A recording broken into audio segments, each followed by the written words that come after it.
حضرت آدم علیہ السلام سب سے پہلے انسان ہے کہ جن کو اللہ تبارک و تعالی نے دنیا میں بھیجا، اور سب سے پہلے نبی بھی آپ ہی کی اولاد ساری دنیا میں پھیلی، اور آپ کا ذکر قرآن پاک میں 19 بار آیا ہے۔ جب اللہ تبارک و تعالی نے دنیا کو آباد کرنے کا ارادہ کیا تو اس نے فرشتوں سے کہا کہ میں دنیا میں اپنا ایک نائب خلیفہ بنانا چاہتا ہوں۔ فرشتوں نے کہا اے اللہ تو دنیا میں ایسے شخص کو نائب بنانا چاہتا ہے جو خرابیاں کرے اور غول کرتا پھرے،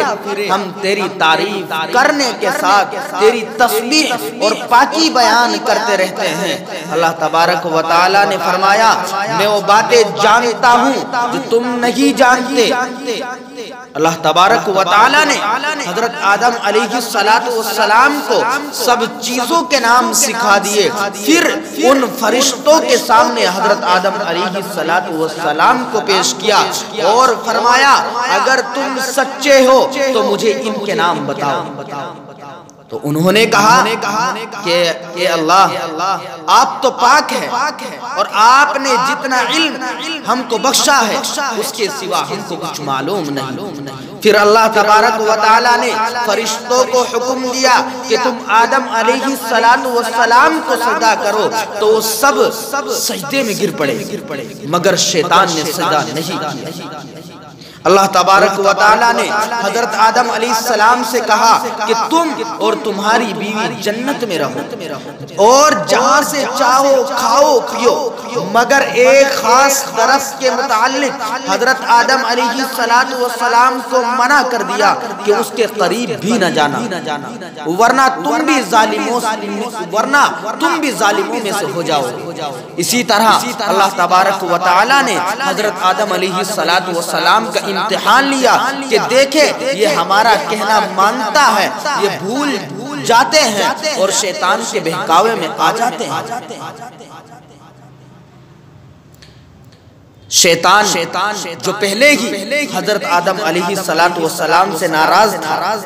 کہ ان کی وجہ سے وہ خدا تعالیٰ کے دربار سے نکلا اور خدا تعالیٰ کی لعنت اس پر ہوئی، اور اس نے قسم کھائی تھی کہ میں حضرت آدم علیہ السلام اور اس کی اولاد کو قیامت تک بہکاتا رہوں گا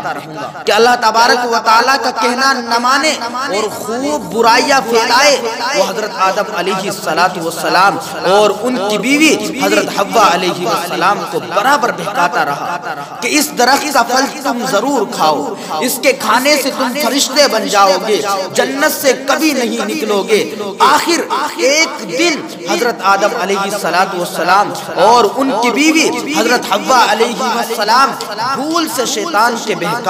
بہکاوے میں آ گئے اور درخت کا پھل کھا لیا، یعنی وہ درخت کہ جس کے بارے میں اللہ تبارک و تعالیٰ نے منع فرمایا تھا۔ شیطان نے ایسا ان دونوں کو بہکایا، یعنی حضرت آدم علیہ السلام اور حضرت حوا علیہ السلام کو، کہ انہوں نے شیطان کے بہکاوے میں آ کر اس درخت کا پھل کھا لیا۔ پھل کھاتے ہی فوراً دونوں ننگے ہو گئے اور جنت کا لباس ان دونوں کے بدن سے غائب ہو گیا۔ اللہ تبارک و تعالیٰ نے حضرت آدم علیہ السلام سے فرمایا کہ ہم نے کہا تھا تم سے کہ اس درخت کے پاس بھی نہ جانا اور شیطان کے کہنے میں نہ آنا، وہ تمہارا دشمن ہے، اور تم نے میری یہ بات نہیں مانی اور تم شیطان کے کہنے میں آ گئی۔ اب تم اور حوا جنت سے چلے جاؤ اور دنیا میں جا کر حضرت آدم علیہ السلام کو جنت سے نکلنے اور شیطان کے بہکاوے میں آنے کا بہت رنج ہوا، اور بہت عرصے تک اللہ تبارک و تعالیٰ سے معافی مانگتے رہے اور روتے رہے کہ اللہ مجھے معاف کر دے۔ آخر اللہ تبارک و تعالیٰ کو رحم آیا اور حضرت آدم علیہ السلام کو یہ دعا سکھلائی کہ اے ہمارے رب، ہم نے اپنے اوپر ظلم کیا اور تو ہم پر رحم نہیں کرے گا تو ہم بڑا نقصان اٹھانے والوں میں سے ہو جائے گا۔ حضرت آدم علیہ السلام نے یہ دعا بہت گڑ گڑا کر مانگی۔ اللہ تبارک و تعالیٰ تو بہت رحم کرنے والے ہیں کہ جب کوئی بندہ گناہ کر لیتا ہے اور سچے دل سے توبہ کر لیتا ہے کہ اے اللہ یہ گناہ تو مجھ سے غلطی سے ہو گیا، آئندہ ایسا نہ کروں گا، تو معاف کر دیتے ہیں۔ چنانچہ حضرت آدم علیہ السلام کو بھی اللہ تبارک و تعالیٰ نے معاف کر دیا، اور پھر کہا کہ تم اور تمہاری اولاد دنیا میں رہو، اور یہ بات یاد رکھو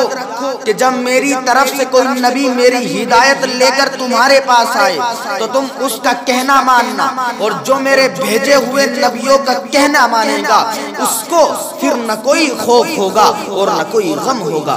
اور جو لوگ میرے نبیوں کی بات کو نہیں مانیں گے اور ہماری آیتوں کو جھٹلائیں گے وہ دوزخ میں جائیں گے اور ہمیشہ اسی میں رہیں گے۔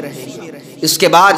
حضرت آدم علیہ السلام اور حضرت حوا علیہ السلام دنیا میں رہنے سہنے لگے، خوب جی لگا کر اللہ تبارک و تعالیٰ کی عبادت کرتے، ان کی بہت اولاد ہوئی اور دنیا میں سب جگہ آباد ہوتی رہی۔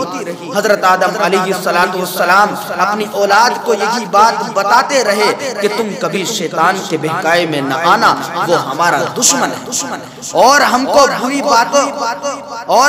بری باتیں کرنے کے لیے بہکاتا رہتا ہے۔ ہمیشہ اللہ تبارک و تعالیٰ کی عبادت کرنا، سچ بولنا، کسی پر ظلم نہ کرنا اور ایک دوسرے کی نیک کاموں میں مدد کرتے رہنا۔ آخرکار حضرت آدم علیہ السلام 900 سال زندہ رہ کر اس دار فانی سے رخصت ہو گئے۔